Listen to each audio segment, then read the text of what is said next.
Assalamualaikum warahmatullahi wabarakatuh. Izin memperkenalkan diri, nama saya Hayatun Nupus dari kelas 12 IPS 2 SMA Negeri 3 Rangkas Bitung. Bab 2. Sistem dan struktur politik dan ekonomi masa demokrasi parlementer. Materinya yang pertama, A. Perkembangan politik masa demokrasi parlementer. 1. Sistem pemerintahan. 2. Sistem kepartaian. 3. Pemilihan umum 1955. B. Sistem ekonomi nasional. 1. Pemikiran ekonomi nasional. 2. Sistem ekonomi liberal. Demokrasi liberal adalah kondisi politik yang melindungi secara konstitusional hak-hak individu dari kekuasaan pemerintah. Ciri-ciri demokrasi liberal sebagai berikut.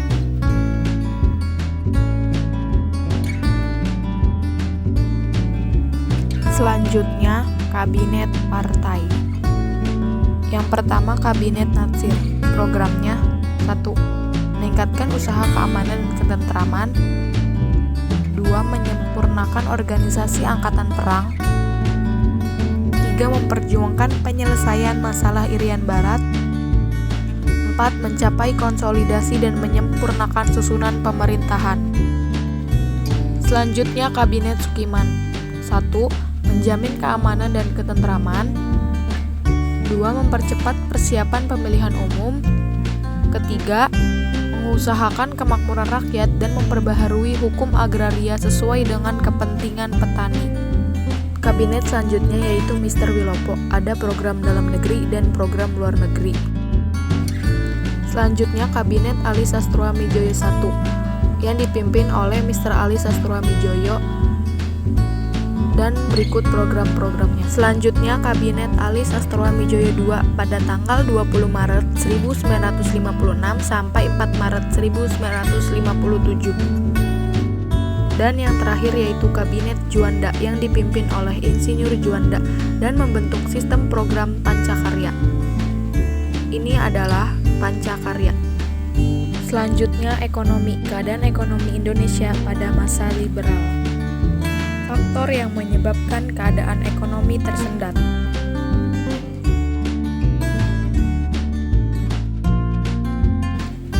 Kebijakan pemerintah untuk mengatasi masalah ekonomi masa liberal.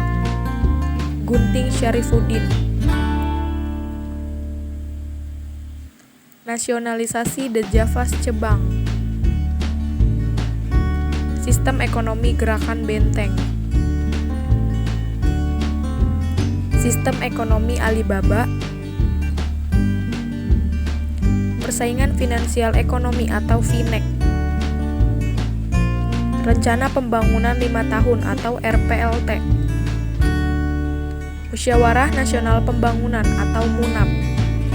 Perkembangan politik masa demokrasi parlementer berperiode antara tahun 1950 sampai 1959.